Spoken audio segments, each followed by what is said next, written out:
পাইনি, সেই জন্য বলছে যে বন্ধু আজকে খাসির মাংস খাবো। রায়পুর থেকেই বলছিল যে চলো আজকে নাগপুরে এসে খাসির মাংস মানে কপালে হয়ে গেল। যাক ভালো হলো, খাসির মাংস গেছিলো সকালে, দুজনে রনিয়ার হয়ে গেছিলো, গিয়ে বাজারঘাট করে নিয়ে আসলো, মাংস নিয়ে আসলো। এটাই হচ্ছে আনন্দ উৎসব আমাদের সব কিছু।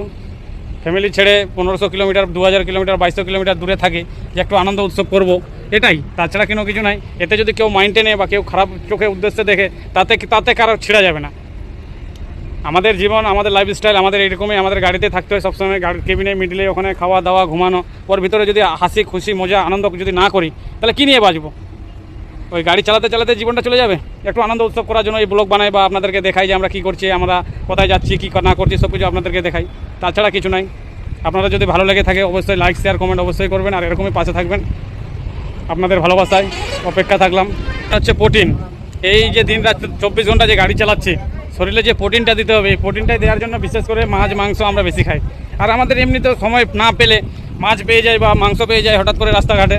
সবজিটা একটু কম পাওয়া হয়, কেন সবজিতে একটু টাইম বেশি লাগে রান্নাবান্না করতে, আর সবজি ওরকম রান্না আমাদের দ্বারা হয় না।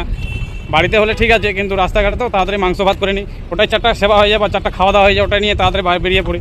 আর বিশেষ করে যে সব জায়গায় মানে সবজিটা পাওয়া যায় সেটা হয় না, সেই জন্য বেশিরভাগ মাংসটা খাওয়া যায়। আর আজকে তো কয়েকদিন ধরে ভাবছিল রাজকুমার যে খাসি খাবো।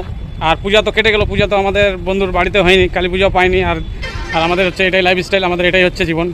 যেহেতু একটা কাজ শিখে নিয়েছি, হাতের কাজ শিখেছি ভাই, কাজ করে তো খেতেই হবে, সেই জন্য জাস্ট এতটুকুই। চলুন ততক্ষণ ভালো থাকবেন, সুস্থ থাকবেন, টাটা, বাই বাই।